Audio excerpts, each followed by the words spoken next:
इस भाग को आज हम 4 से 9 देखेंगे और उस भाग को हमने एक शीर्षक दिया है और वो है परमेश्वर की विश्वसनीयता हमारा आश्वासन। परमेश्वर की विश्वसनीयता हमारा आश्वासन। His faithfulness my assurance. आज इस भाग में हम कलीसिया के बारे में और जानेंगे। बताने की जरूरत नहीं है कि पौलुस एक कलीसिया को लिख रहा है और ये कलीसिया कैसी है वो हमने पिछली बार देखा। कलीसिया कैसी होनी चाहिए वो आज इस भाग में देखेंगे हम। और कलीसिया का मतलब है हम। कलीसिया कोई कोई बिल्डिंग नहीं है, कोई जगह नहीं है, कोई पवित्र स्थान नहीं। कलीसिया वो है जहां हम जैसे जो विश्वासी है वो इकट्ठे होते हैं, उसे कलीसिया कहते हैं। अगर ईंट कच्ची हो तो उसका जो बिल्डिंग है, उसका जो उस पर उससे जो बांधा जाता है वो कच्चा हो जाता है। इसलिए कलीसिया कैसी है ये किस पर निर्भर करती है कि उसके लोग जिनको बुलाया जाता है वो कैसे हैं। हर ईंट को, हर स्टोन जिसको बोलते हैं, उसका मजबूती में रहना बहुत जरूरी है अगर बिल्डिंग को मजबूत बनाना है। कलीसिया कलीसिया को अगर मजबूत होना है तो उसके हर मेंबर को का मजबूत होना जरूरी है, लेकिन ऐसा होता नहीं। और कुरिन्थ के कलीसिया में ऐसा ही हुआ था। मतलब मजबूत नहीं होने की वजह से लोग जो हैं या भेड़ियां जो है उसमें घुस गए और परमेश्वर के वचनों को उन्होंने मरोड़ा, उस सत्य को मरोड़ा। और जहां मतलब वो नींव की ओर जा रहे थे ताकि नींव को कमजोर करके उस कलीसिया को गिराने की कोशिश में थी। अब पौलुस की कोशिश यही है कि परमेश्वर के अनुग्रह से उस कलीसिया को फिर से वो मजबूत बनाए। कलीसिया को की मजबूती कभी किसी प्रोग्राम्स में या किसी कुछ नए फीचर्स ऐड करने में या म्यूजिक ऐड करने में या बिल्डिंग की सजावट में नहीं होती।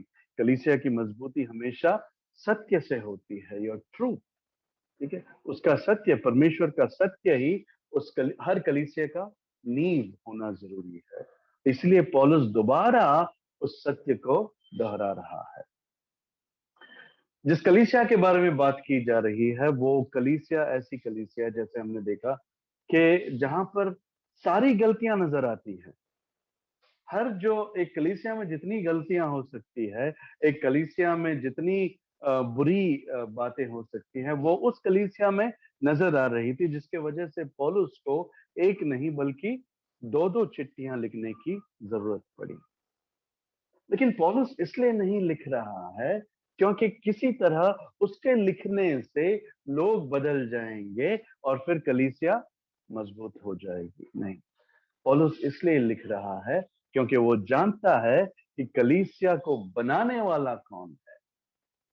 वो जानता है कि यीशु ने कहा कि मैं कलीसिया बांधूंगा, I will build my church, I will build my church and the gates of hell shall not prevail against it. मतलब ये कि मैं कलीसिया बांधूंगा और नर्क का जो ताकत है वो उस कलीसिया को गिरा नहीं सकती। मतलब यीशु तुमसे और मुझसे कह रहा है कि मैं तुम्हें मजबूत करूंगा, मैं तुम्हें स्थिर रखूंगा, इतना स्थिर कि तुम्हारे खिलाफ कोई भेड़िया, कोई शेर, कोई भालू नहीं आ सकता, तुम्हें कोई गिराने वाला नहीं है। इसलिए आश्वासन है। दैट्स व्हाई दिस ये जो भाग है वाकई में एक हमारे लिए एक बहुत जरूरी है। ये केवल उस कलीसिया को लिखी गई बातें नहीं है, ये आज भी हमारे उद्धार का आश्वासन के लिए हमारा सुनना बहुत जरूरी है। But how much do you value your salvation? कितनी बार आपको शक होता है आपके विश्वास में होने का, आपके उद्धार का? कई लोग बोलेंगे नहीं, मुझे पूरा यकीन है। लेकिन ऐसा नहीं होता। जिनको उद्धार महत्वपूर्ण है, जिन जो जो उद्धार की अहमियत को जानते हैं, वो डरते हैं कि कहीं इसे ये खो ना जाए। ठीक उसी तरह जैसे दाऊद कहता है, उस परमेश्वर से प्रार्थना करता है, परमेश्वर मुझसे तेरी आत्मा वापस न ले, जबकि ये हो नहीं सकता, लेकिन एक डर होता है उसको जिसने उद्धार की अहमियत को जाना है। इसलिए हर उस भाई को, हर उस बहन को जो अपने उद्धार से प्रीति रखता है, जो उस उद्धार देने वाले से प्रीति रखता है, ये भाग उसके लिए है, ये आश्वासन उसके लिए है, ये फेथफुलनेस या ये विश्वसनीयता परमेश्वर का जो है वो उनके लिए है। इसलिए आज हम ताकत पाएंगे। आज उसी तरह जैसे हमने भजन संहिता में सीखा कि परमेश्वर ही हमारा सब कुछ है, आज यहाँ भी हम देखेंगे कि हमारे बुलाने वाला, हमें रखने वाला, हमें पार ले जाने वाला यहोवा ही है। इस भाग को मैं फिर से एक बार पढ़ूंगा और आप ध्यान दीजिए, चौथे वचन से मैं पढ़ूंगा। मैं तुम्हारे विषय में अपने परमेश्वर का धन्यवाद सदा करता हूं, इसलिए कि परमेश्वर का यह अनुग्रह तुम पर मसीह यीशु में हुआ कि उसमें होकर तुम हर बात में अर्थात सारे वचन और सारे ज्ञान में धनी किए गए, कि किसी कि मसीह की गवाही तुम में पक्की निकली, यहां तक कि किसी वरदान में तुम्हें घटी नहीं, और तुम हमारे प्रभु यीशु मसीह के प्रकट होने की बाट जोते रहते हो। वो तुम्हें अंत तक दृढ़ भी रख करेगा कि तुम हमारे प्रभु यीशु मसीह के दिन में निर्दोष ठहरो। परमेश्वर सच्चा है, जिसने तुमको अपने पुत्र हमारे प्रभु यीशु मसीह की संगति में बुलाया है। परमेश्वर सच्चा है। गॉड इज फेथफुल, जिसने तुम्हें अपने पुत्र प्रभु यीशु मसीह की संगति में बुलाया है। हम इस वचन से शुरू करेंगे। इस वचन, this is like a conclusion to the whole passage. ये वचन मानो जैसे एक एक संक्षेप में पूरे वचन जो इससे पहले लिखे गए हैं उसका संक्षेप में बताया गया है कि पौलुस क्या कहना चाहता है। उसके ग्रीटिंग्स में, उसके नमस्कार में, उसके उसके सैल्यूटेशन में पौलुस कहना क्या चाहता है। क्या वो अपनी बढ़ाई करता है? क्या अपना प्रेम दिखाना चाहता है? What is he trying to show? इन सारे वचनों में पौलुस एक सत्य बताना चाहता है, वो ये कि परमेश्वर सच्चा है। God is faithful. When we say God is faithful, जब हम कहते हैं कि परमेश्वर सच्चा है या विश्वसनीय है, what is he faithful for? मतलब उस पर भरोसा रख सकते हैं। क्या समझ है हमें परमेश्वर की विश्वसनीयता की? What do we understand about his faithfulness? क्या उससे ये कह सकते हैं कि हम जो भी मांगते हैं परमेश्वर हमें देता है? कई लोगों की समझ ये है, उनकी उन्होंने परमेश्वर का एक रूप ऐसा बनाया है जैसे वो एक कठपुतली हो, जैसे वो एक जिन्न हो कि उनकी हर इच्छा को पूरी कर सके। परमेश्वर की जरूरत उनको केवल उसी के लिए है। गॉड इज फेथफुल, मुझे विश्वास है, मुझे विश्वास है। पौलुस कहता है गॉड इज फेथफुल। लोग कहते हैं मुझे विश्वास है, मुझे पूरा विश्वास है। पौलुस कहता है नहीं, गॉड इज फेथफुल। परमेश्वर विश्वसनीय है, इसीलिए तुम बचे। परमेश्वर विश्वसनीय है, इसलिए तुम विश्वास में हो। परमेश्वर विश्वसनीय है इसीलिए तुम्हें आश्वासन है प्रियो। किस बात पर तुम्हें ज्यादा यकीन है, तुम्हारे विश्वास पर या परमेश्वर की विश्वसनीयता पर, परमेश्वर की सच्चाई पर? What do you understand? इसको समझने के लिए जैसे मतलब वैसे अगर हर बाइबल का सब वचन अगर पढ़ें तो हमें परमेश्वर की विश्वसनीयता नजर आती है। उस जगह से जहां वाटिका में, अदन की वाटिका में जो वादा परमेश्वर ने किया था, जो वचन परमेश्वर ने दिया था, वहां से लेकर रेवलेशन तक, प्रकृति तक, अंत तक, जब वो कहता है कि मैं आ रहा हूं, तब तक पूरा अगर पढ़ो, तब हर वचन में हमें परमेश्वर की सच्चाई, उसकी विश्वसनीयता नजर आती है। वचन एक ही है, वादा एक ही है कि मैं तुम्हें बचाऊंगा, मैं तुम्हें बचाऊंगा। समझ ये है कि हम किससे बचे हैं, किसके लिए बचे हैं, क्यों बचा रहा है परमेश्वर। And that is when we understand what we mean by God is faithful. मतलब उसके बगैर कुछ नहीं हो सकता। परमेश्वर विश्वसनीय है। इस एक वचन की ओर हम देखेंगे, दूसरा तिमुथियुस इसका दूसरा अध्याय 11 से लेकर 13 तक। सेकंड टिमोथी चैप्टर 2 11 टू 13, और मैं ये पढ़ूंगा आपके लिए। पौलुस कहता है, ये बात सच है कि यदि हम उसके साथ मर गए हैं तो उसके साथ जिएंगे भी। यदि हम धीरज से सहते रहेंगे तो उसके साथ राज्य भी करेंगे। यदि हम उसका इनकार करेंगे तो वो भी हमारा इनकार करेगा। उसके बाद ध्यान से सुनिए, पौलुस कहता है, यदि हम अविश्वासी भी हों तो भी वह विश्वास योग्य बना रहता है। Even if we are faithless, he continues to remain faithful। क्योंकि वो आप अपना इनकार नहीं कर सकता। आप अपना इनकार नहीं कर सकता मतलब वो नहीं बदल सकता। वो उसका चरित्र है। परमेश्वर का विश्वसनीयता या उसकी सच्चाई कोई भाग नहीं है उसमें। It's not a part of God, it is himself. God himself is faithfulness. Every characteristic, परमेश्वर का हर चरित्र, हर स्वभाव जो है वो खुद है। वो स्वभाव को मना नहीं कर सकता या इनकार नहीं कर सकता। वो उस स्वभाव से अलग नहीं हो सकता। उसकी विश्वसनीयता उसकी स्वभाव है। इसलिए वो तुम पर निर्भर नहीं करता। तुम कैसे हो उस पर निर्भर नहीं करता। हम कैसे हैं इस पर निर्भर नहीं करता। हालात कैसे हैं इस पर निर्भर नहीं करता। वो विश्वसनीय है। इसलिए जब हम वचन को दोबारा देखेंगे, आखिरी वचन कहता है, परमेश्वर सच्चा है जिसने तुमको अपने पुत्र हमारे प्रभु यीशु मसीह की संगति में बुलाया है। वो यीशु मसीह की संगति क्या है? कलीसिया है। पिछली बार हमने देखा था कि बुलावा है हमारे ऊपर। हम सब बुलाए गए लोग हैं, लेकिन बुलाने वाला कौन है? किसमें बुलाता है? संगति में। किसकी संगति होनी चाहिए? वो लोगों की नहीं। The fellowship of Jesus Christ his son, अपने बेटे प्रभु यीशु मसीह की संगति में। इसलिए जहां पर यीशु की महिमा नहीं होती, जहां पर यीशु जो वचन है उसका प्रचार नहीं होता, वो संगति संगति नहीं हो सकती। इसलिए कलीसिया जो है, सच्ची कलीसिया है या झूठी कलीसिया, उससे पता चलता है।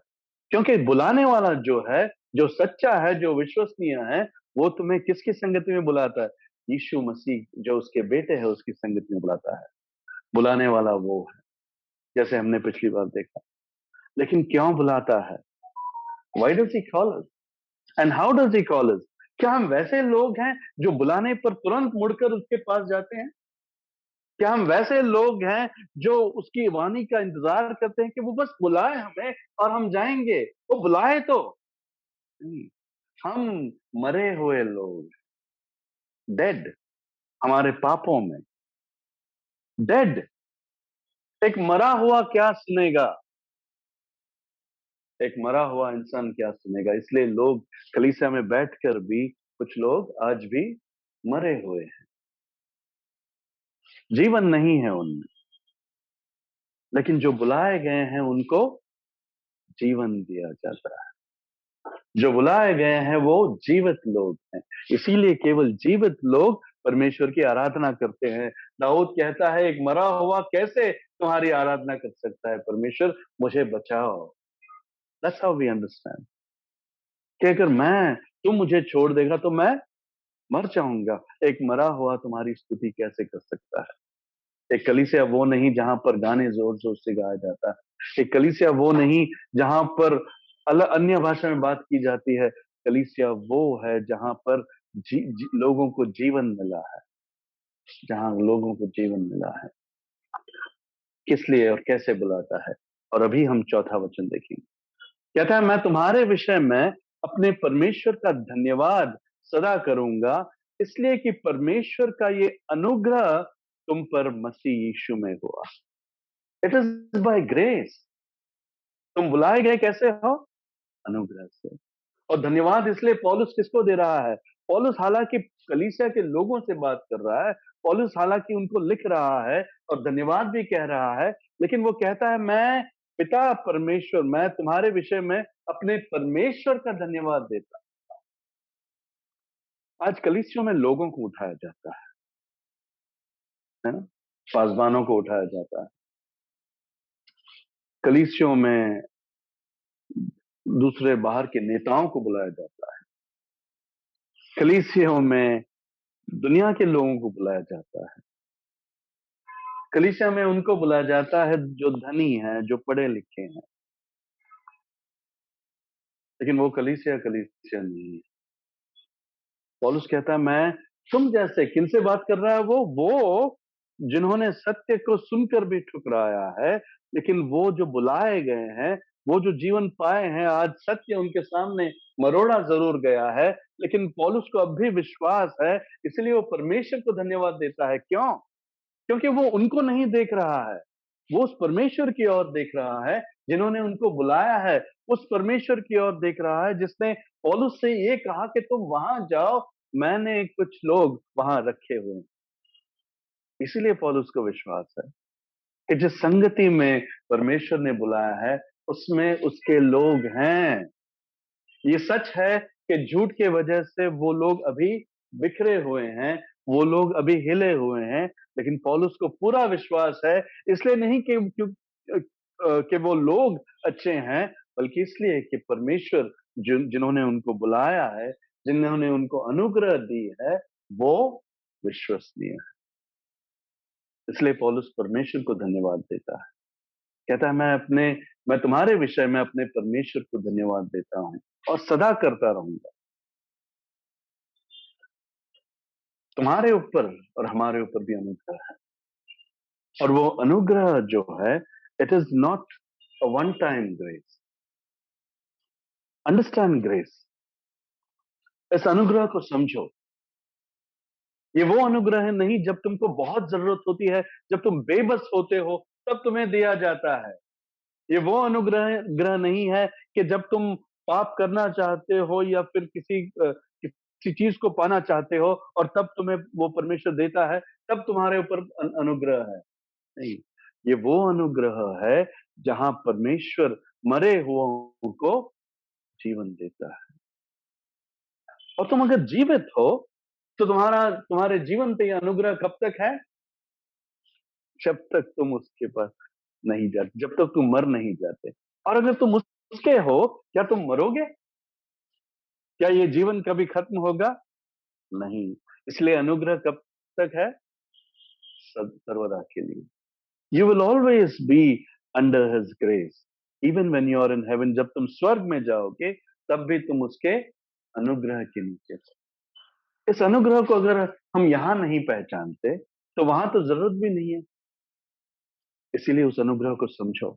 Don't have a wrong understanding of grace. Okay, वो परमेश्वर ने हमारी प्रार्थना सुन ली, कितना अनुग्रह किया उसने हमारे ऊपर। अनुग्रह भी उसका वो उनको देता है और जैसा उसका प्रेम है सदा का, steadfast, his grace also is steadfast. मतलब उसके ताड़ना में भी उसकी अनुग्रह है। तुम्हारे जीवन के कठिन परिस्थितियों में भी उसका अनुग्रह है। तुम्हें जब दंड देता है वो, तब भी वो उसका अनुग्रह। तुम्हारे प्रार्थना के अनुसार जब नहीं होता तब भी उसका अनुग्रह है। ये अनुग्रह वो नहीं जो हमारे समझ में है। नहीं, परमेश्वर की हर बात अनुग्रह है। उसके अनुग्रह के बिना हम मर जाएंगे। Do you understand that? कि अगर हम जीवित है, अगर हमारी सांसें चल रही हैं, वो इसलिए क्योंकि हम अनुग्रह है उसके। अगर हम आज भी विश्वास में है तो वो इसलिए क्योंकि उसका अनुग्रह है। हम में से कोई अच्छा नहीं। इसलिए if you find faith in you, you must thank God for the grace. पौलुस को वो दिख रहा था कि फेथ परमेश्वर ने दिया हुआ है। उस कलीसिया में बड़े बड़े कार्य हुए थे, उस कलीसिया में सत्य का प्रचार 1.5 वर्ष तक हुआ था। पौलुस ये जानता है कि परमेश्वर ने ही उनको बुलाया है, उनमें परमेश्वर के लोग हैं। इसलिए पौलुस को परमेश्वर का अनुग्रह दिखता है, क्योंकि वो अनुग्रह जाने वाला नहीं। वो अनुग्रह ऐसा नहीं कि तुम आज अच्छे हो तो तुम्हारे ऊपर अनुग्रह है, तुम यहां से निकले तो तुम्हारे ऊपर से अनुग्रह निकल जाएगा। पौलुस वैसे अनुग्रह की बात नहीं कर रहा है। पौलुस उस अनुग्रह की बात कर रहा है जो सदा का है, जो बदलता नहीं है, लहरों की तरह, जो स्थिर है, वैसा अनुग्रह। इसलिए पौलुस परमेश्वर को धन्यवाद दे रहा है। What do you thank God for? Do you thank God for the grace? जब तुम कष्टों में हो, जब तुम्हारे ऊपर दुख का पहाड़ टूट पड़ता है, क्या तुम सिर्फ इसलिए परमेश्वर को धन्यवाद देते हो कि उसका अनुग्रह आज भी मेरे साथ है, कि आज भी मैं उसकी ओर देखता हूं, ये केवल उसकी अनुग्रह है, आज भी मुझे उसी पर विश्वास है, ये केवल उसका अनुग्रह है। इस विश्वास पर तुम घमंड मत करो, उस अनुग्रह के लिए तुम धन्यवाद दो। Don't be proud of your faith.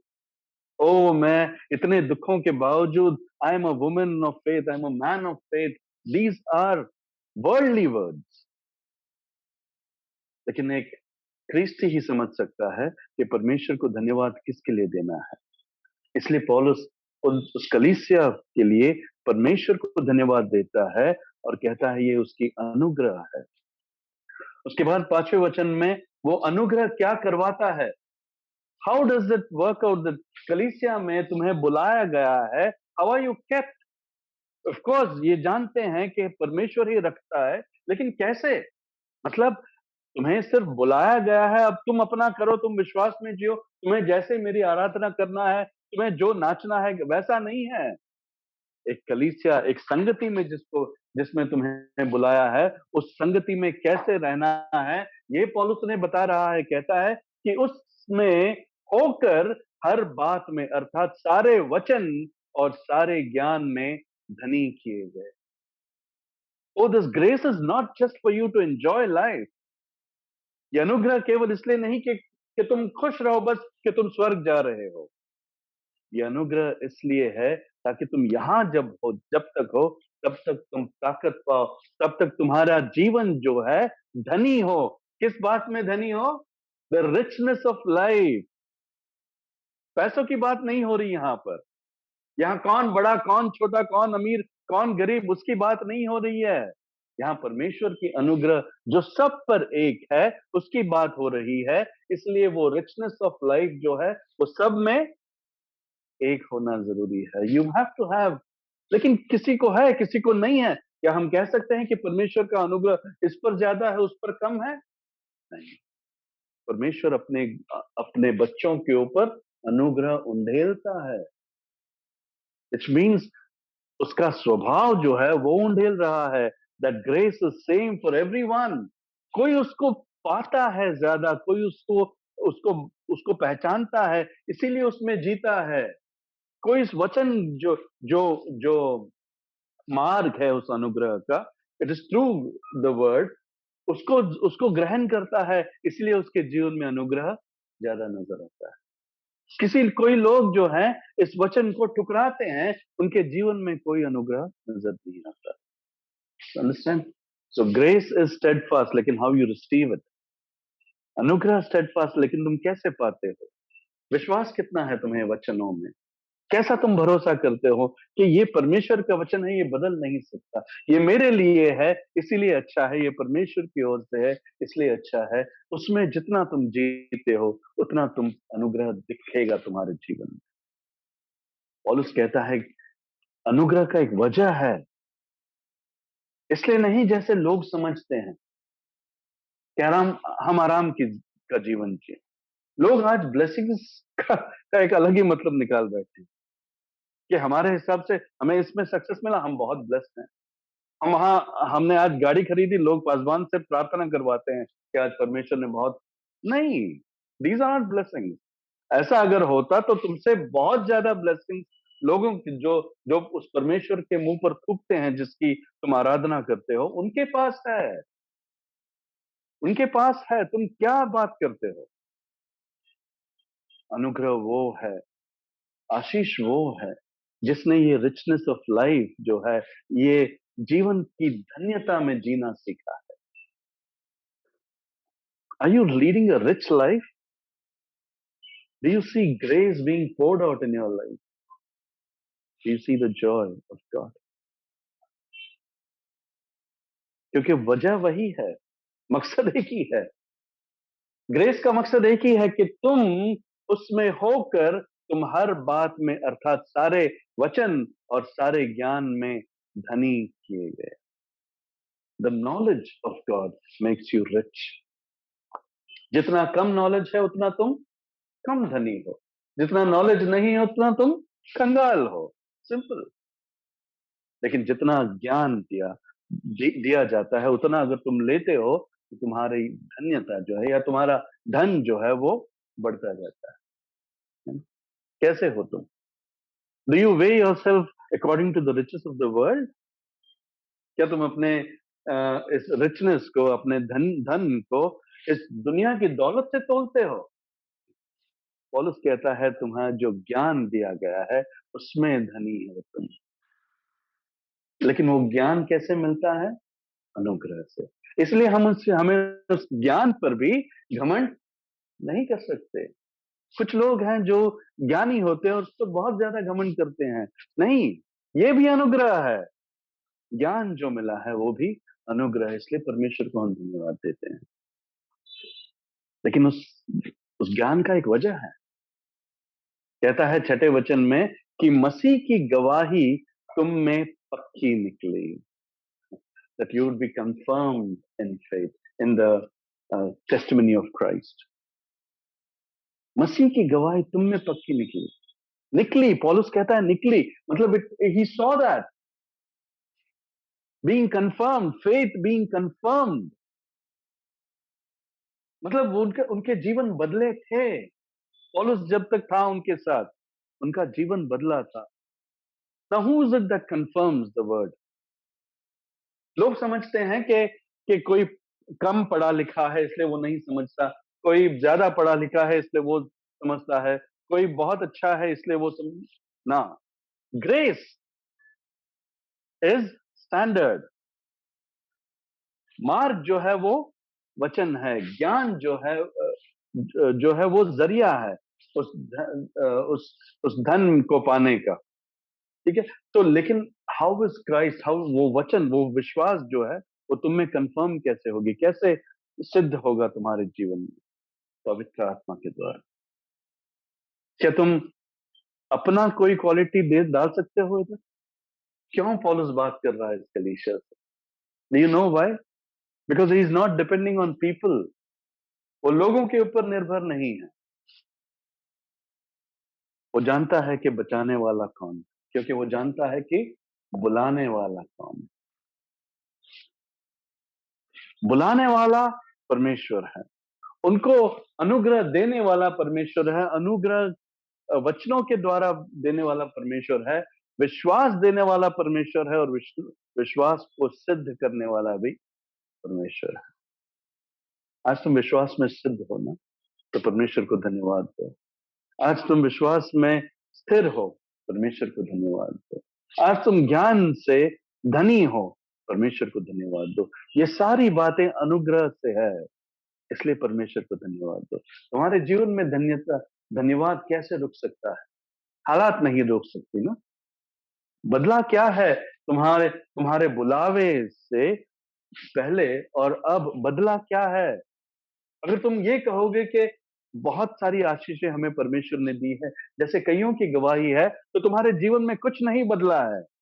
अगर तुम ये कहोगे कि मैं धनी हो गई हूं उसके ज्ञान से, उसके वचन के ज्ञान से, उसके अनुग्रह से, तो तुम्हारे जीवन में सब कुछ बदला, सब कुछ प्रिय।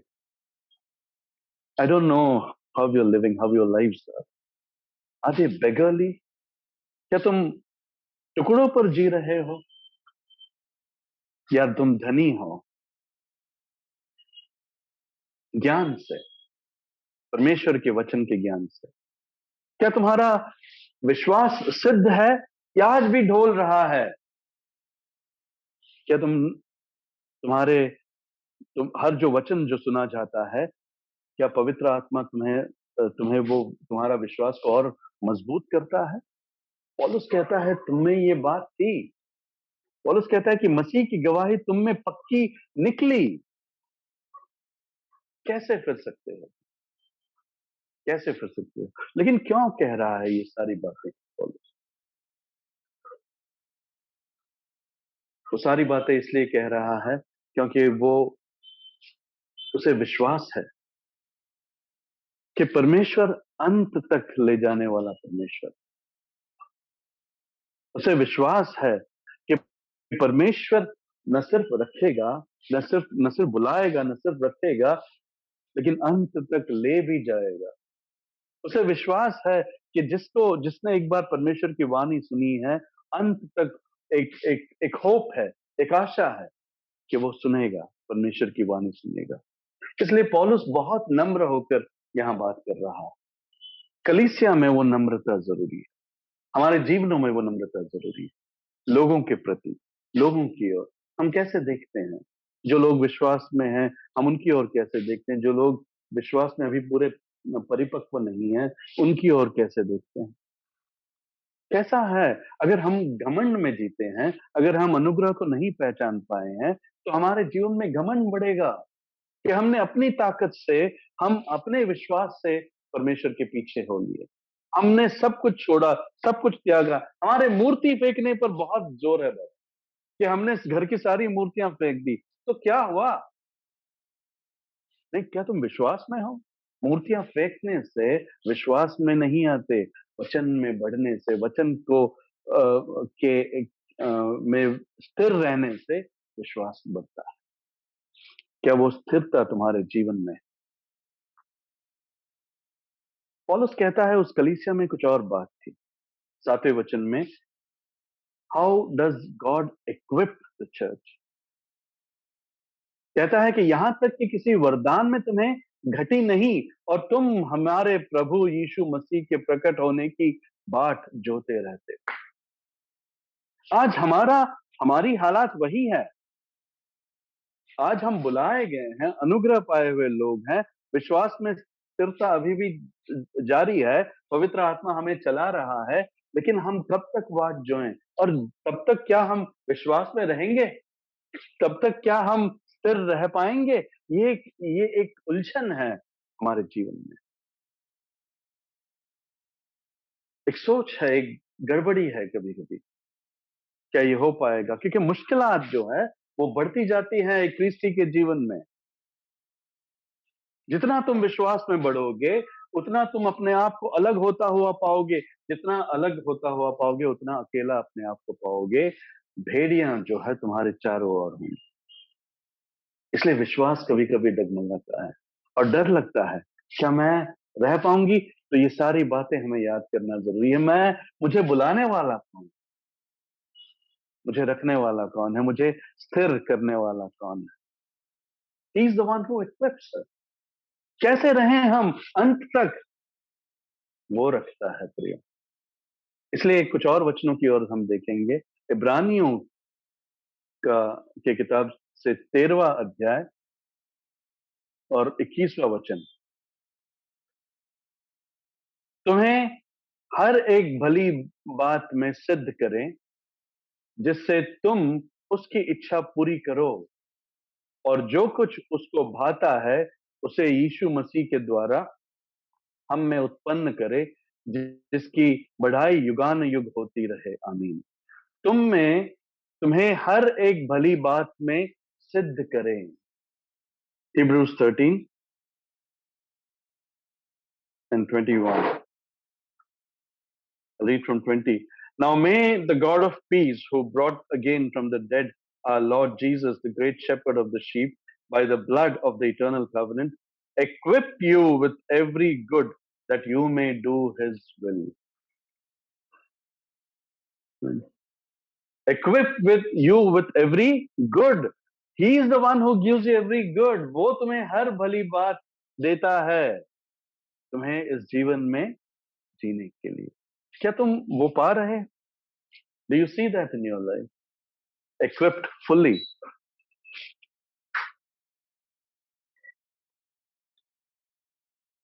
जिससे कि तुम उसकी इच्छा पूरी करो, और जो कुछ उसको भाता है उसे यीशु मसीह के द्वारा हम में उत्पन्न करे।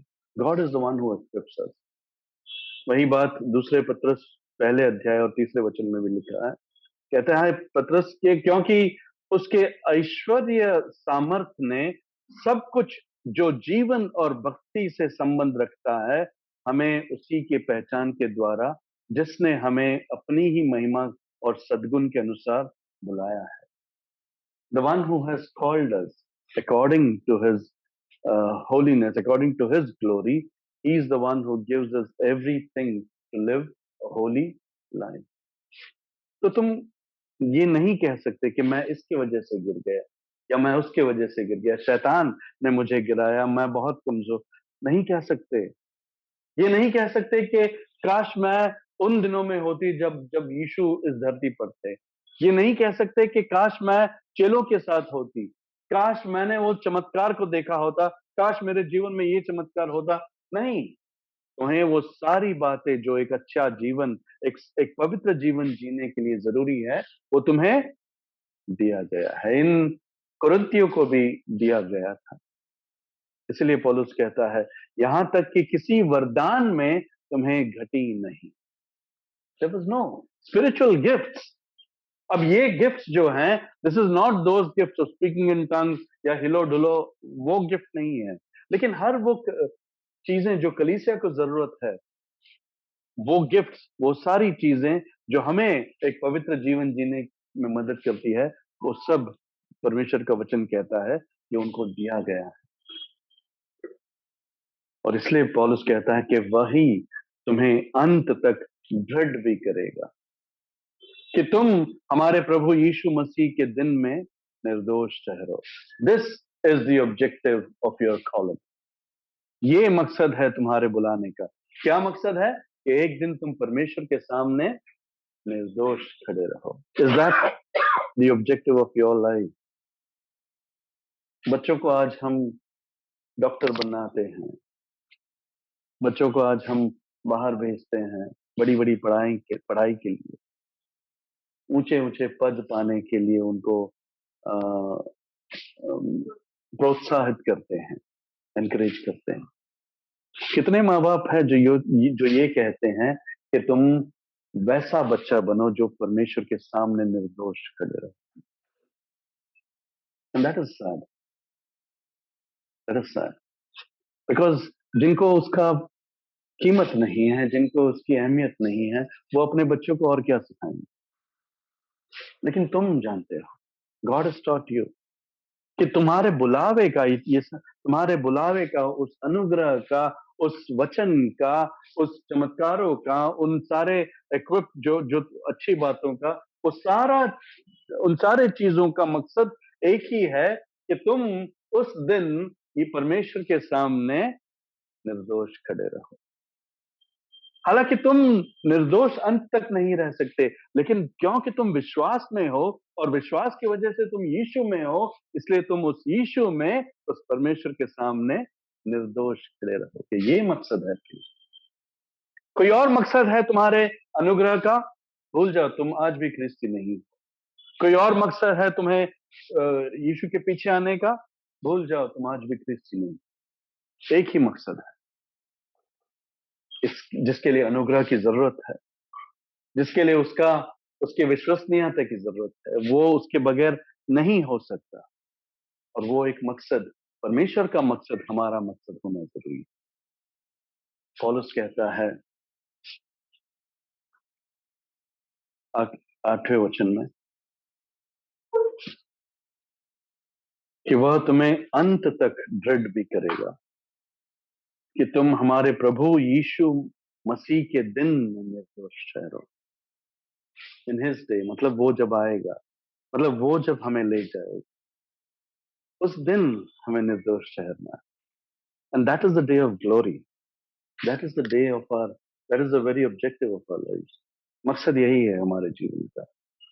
और इसीलिए इन सारे मकसद को लेकर पौलुस ऐसा अंत करता है, कहता है परमेश्वर सच्चा है जिसने तुमको अपने पुत्र हमारे प्रभु यीशु मसीह की संगति में बुलाया है। ये सारी बातें पूरा करने के लिए कौन सच्चा है? परमेश्वर सच्चा है, परमेश्वर विश्वसनीय है। कलीसिया तुम हो, तुम कलीसिया हो। तुम सब कलीसिया, तुम्हारी कलीसिया कैसी है वो ये इस पर निर्भर करता है कि तुम कैसे। कलीसिया की ताकत कितनी है वो इस पर निर्भर करता है कि तुम्हें कितनी ताकत है, तुम कितने विश्वास में हो, तुम कितने धनी हो। कलीसिया की धन या कितना अमीर है या कितना गरीब है, वो कितना पैसा है उससे निर्भर नहीं करता, लेकिन लोग कितने धनी हैं ज्ञान में, उस पर निर्भर करता है। कुरिन्थ की कलीसिया कमजोर थी, कुरिन्थ की कलीसिया गरीब थी। वो इसलिए इसलिए नहीं कह के क्योंकि परमेश्वर ने विश्वसनीयता नहीं दिखाई, वो इसलिए नहीं क्योंकि उनको इक्विप नहीं किया था, वो इसलिए नहीं क्योंकि उनको वचन नहीं दिया था। हर चीज दिया गया था, और हर चीज जैसे हम आगे पढ़ते रहेंगे, हर चीज को मरोड़ा गया था। स्पिरिचुअल गिफ्ट्स को मरोड़ा गया था, वचन को मरोड़ा गया था। कलीसिया की जो फेलोशिप है उसके बारे में गलत समझ दिया गया था। जो पासबान है, जो जो अपोस्टल है, उसके बारे में सच्चाई को मरोड़ दिया गया था। ये सारी बातें परमेश्वर जो विश्वसनीय है उन्होंने दिया था, लेकिन लोगों ने मरोड़ा था। तुम्हारा कलीसिया कैसा है वो सिर्फ इस पर निर्भर है कि तुम उस सत्य में कितने हो, उस सत्य में कितना जीते हो, उस सत्य क्या मायना रखता है तुम्हारे जीवन में। परमेश्वर तुम्हें और हमें उस सत्य की उस सत्य की आ, मान्यता को रखने में हमारी मदद करे, उस सच की अहमियत को समझने में मदद करे। हम सब कमजोर हैं, लेकिन हमें ताकत देने वाला परमेश्वर है। जरूरी ये है कि हम वचन की ओर जाते हैं या हमारी समझ से हम चलते हैं, ये देखना जरूरी है। जरूरी ये देखना है कि हम जब वचन सुनते हैं, पवित्र आत्मा हमें हमें विश्वास में बढ़ाता है, या हम उस वचन को भूल कर फिर उसी रास्ते पर चलते हैं।